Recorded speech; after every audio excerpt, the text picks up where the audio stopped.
These stupid unicorn frappuccino drinks have been infecting my feed like the medical aftermath of a public orgy. I can't fucking escape them. They're these pink and blue, obnoxious-looking coffee birthday cake bullshit drinks, and they've been exploding all over Instagram, Facebook, the news, the Upside Down. It's annoying the fuck out of me. And that means it's perfect for annoying my players.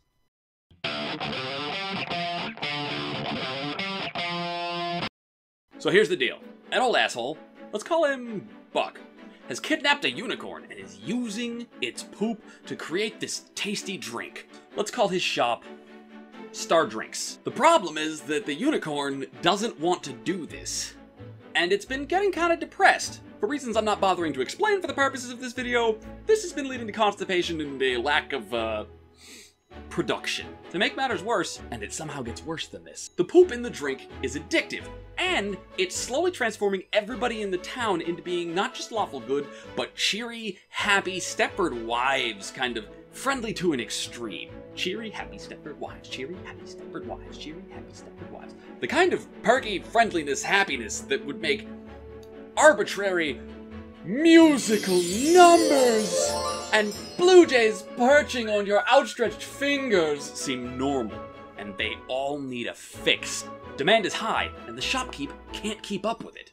So the shopkeep invested in a ton of horse feed and laxatives, which he's forcing down the unicorn's throat. So the unicorn is now caged, trapped, sad, depressed, overfed, fat, and laxated, so the shit just doesn't stop. To make matters worse, the shopkeep has learned that virgins seem to somehow soothe the unicorn's suffering, and so he started kidnapping virgins from the surrounding countryside and throwing them into the cage. This does the trick for a little while as the virgin and the unicorn meet, and oh my god, it's a unicorn! Oh my god, it's a virgin! But then the virgin eventually realizes that she's not going anywhere. She's trapped in this cage too, so she gets depressed, and then the unicorn gets depressed again, and so the shopkeep runs out, kidnaps another virgin, and it's this whole vicious cycle. So before we get into this, let's talk about some of the setup and awareness you're gonna have to have as the Dungeon Master to run this encounter. For instance, what do you do if the PCs fail in the quest, or simply don't bite and don't engage? Since you're not ramming your players with the railroad rod like a bad porno set in the Wild West, you're gonna need to know what the fuck to do if the players get sidetracked. Also, to make the adventure failable, so that success actually has some meaning, you're gonna need to know what to do if the player characters go full on derp and just fail to save the day. When the players grab the wheel of the train, drive it off the tracks, slam it into the wall of a mountain, drive it off a cliff, explode it, set it on fire, or otherwise feed it to a dark god, God knows what your players are gonna do here. The point is, if anything goes wrong here and the happy ending doesn't happen, the town will fall through a series of progressively worse circumstances. Each of these may also turn into interesting adventure hooks or changes to your campaign setting as a result of the player's actions, inactions, or failures, so that you can really grab hold of this and make this part of your campaign world as it goes down the line, and the player's actions can have real consequence. 1. The town will eventually be completely bereft of virgins as the vicious cycle continues. The mayor, under the influence of both the drink and the manipulation of the shopkeep, will outlaw love so that the shopkeep can create more virgins to create more poop to keep up with the demand. Number 2, as they consume more and more of the drink, the townsfolk will become docile, serene, pacifist, and unable to defend themselves from, say, a threat that shows up to eat everybody in the town. The town becomes nothing but a ghost town. Everybody else left because of the stupid laws and the monster attacks. So the addicts stayed, and they all got eaten by monsters, and now their ghosts still to this day haunt this town, seeking to sate the lusts in their death that they had in their life. The shopkeep will flee, and the ghost will follow him as a celebrity drags in their wake angry, screaming, banshee-wailing teenage fangirls. And everywhere he goes, these ghosts wreak havoc as he unintentionally destroys every stop he makes along the way. This eventually drives him mad. How are you going to work this into your campaign? This could be a one-shot, but if you've got a long-running table that you want to run this for, here's how you do it. The town can either be on the way of traveling that you were already going to have them doing for your campaign, or it could be that one of your campaign's locations where there's an objective they have to go to talk to somebody specific or pick up a specific MacGuffin or something like that is this town. Also, you can swap out villains and victims from this adventure for recurring campaign characters from your game or from your characters' backstories. Another note for the Dungeon Master! Foreshadowing! Rumors and hints. There need to be 4 rumors. 1 false, 1 distorted, and 2 that are mostly accurate. These are absolutely best used by sprinkling them throughout previous adventures the characters have already gone on, so that when the player characters emerge on this adventure, it feels a lot less like you've just hired some random asshole on the internet to write your adventures for you, and more like you've been planning it this whole time. You clever bastard. Rumor number 1! Unicorns have been sighted in the forests around the town. Pseudo-true.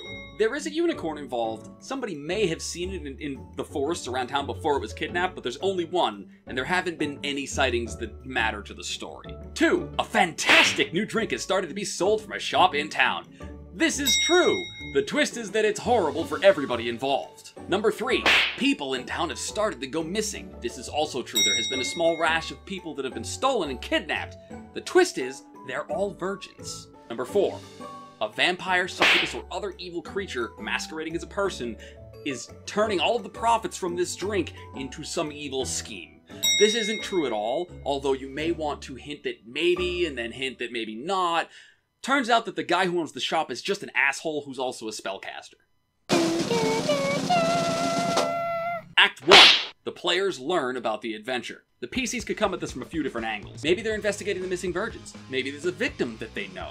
Be it somebody who was infected by the drink or somebody who was kidnapped. Maybe they're just walking to town and the creepy Disney Princess Stepford Wives hybrid syndrome is enough to offset them into investigating exactly what's going wrong here. Either way, something is up. If you need to make this adventure relevant to the party's specific interests to get them hooked in and playing, then I recommend taking an NPC that they need the help of to do something illegal, and then having them get infected with the drink, so they're drinking at their lawful good, they won't help the party anymore until the problem is solved, and everything gets back to normal. So here's what the player characters can learn if they go digging around and investigating. 1. They'll be able to correlate all the creepy Stepford Wife Disney bullshit to be people that have drank from the drink. In addition, every time the place super sells out because of the high demand, a virgin goes missing in the night. One way or another, the player characters are going to want to investigate this goddamn shop. All signs point to this shop. Now all you have to do as the GM is come up with what you feel is the best complication for your table to try and overcome in order to do so. In my case, I'm probably just going to have the guards be addicted to the drink and kind of like sort of pseudo-hive-mindedly defending it so that the player characters don't have an easy time just breaking in. This is also a perfect opportunity for you to work in recurring characters from your campaign or long-running threads that seem to just constantly crop up around the story. This could also be a really big opportunity for role-playing if one or more of your party members has ingested the unicorn poop on more than one occasion. As a result of whatever encounters or complications you put in front of the player characters here, the shopkeep is supposed to notice the fallout and decide that outsiders are trying to steal his unicorn poop. His assumptions don't have to be accurate. Whatever he decides, just make sure it's something that is obnoxiously in the player character's way. Maybe he sets up a true sight alarm with a couple of automatons buzzing around it. If you do this, aim for an easy difficulty encounter, just enough so the player characters can encounter and learn the abilities of the automatons that they're going to be fighting in the encounter that we have planned. If the PCs come up with a really good solution to whatever complications you've put in their path to investigating, don't panic, let them have the win. Just skip right to Act 3.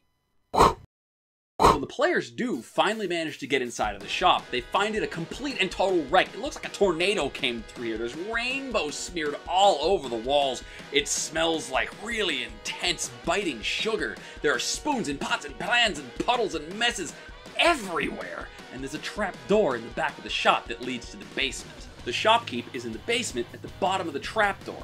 He's surrounded by a bunch of automatons that he has to argue with on occasion to get them to do what he wants. He's overworked, he's overstressed, he's underslept, and he's losing his mind.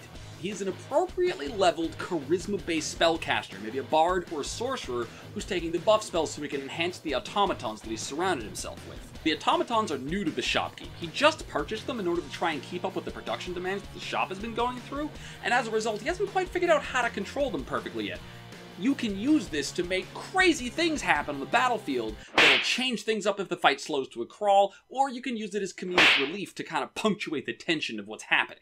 The encounter takes place in a cluttered, crazy basement, which means that you have lots of opportunities for things like risks, hazards, difficult terrain, blockades, choke points, you name it. You've got crazy lines of sight, everything you need, so that when you slap down a mix of ranged and melee automatons and the spellcaster backing them up, you've got a really nicely varied tactical combat on your hands. Depending on the level of the party that you're running this adventure for, you could wind up using the stat blocks for animated objects, modrons, or even golems. Because this is probably going to be the only combat in this adventuring day, you should feel fine pitching this as a hard level encounter, deadly if you're particularly cruel. But we're better than the Dungeon Master that just slaps a random encounter down and calls it a day. The virgins are going to break out of the cage as the fight breaks out, and the automatons, having been instructed to keep the virgins in captivity, are just going to start cutting down the virgins that are escaping. So now the combat becomes about saving those girls, instead of just who runs out of hit points first. Finally, the obese unicorn in the corner has overdosed on laxatives, and so supremely flatulent unicorn farts have permeated the air in the room, and so everything reeks of sugar, ice cream, flowers, and wild magic surges every time somebody casts a spell of first level or higher. Which is precisely why our shopkeep here is a spellcaster. When it's all said and done, the party will have rescued as many of the virgins as they can and freed the unicorn from captivity, provided any of those characters survive the final encounter. For the record, my unicorn's name is Victor Sunshine. You'll be grateful, and you can use him as a recurring NPC later on down the line as he expresses his gratitude to the player characters with teleportations and healing spells, whatever the fuck magic bullshit that unicorns actually do. I am not responsible if your players decide they want to manufacture unicorn poop. That's your problem. With the drink's production being shut down, the townsfolk will slowly return to normal, scarred only in that they will perpetually have nightmares about being Disney princesses for the rest of their lives. Whatever loot you want to give the party can come from either looting and pillaging the shop once the fight is over, or it could come as gifts of gratitude from the virgins, their family, and friends. And there you have it, this goddamn motherfucking unicorn frappuccino Starbucks bullshit drink turned into a D&D adventure.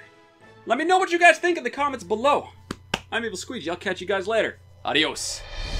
You aren't sure you have what it takes to outrun the hounds of hell themselves, but it's not like you've ever trusted the odds before. Branches snap at your face and the underbrush lashes out at your bare feet as you rocket through the Pumpkin Queen's wood, her stolen seeds gripped tightly in your hand.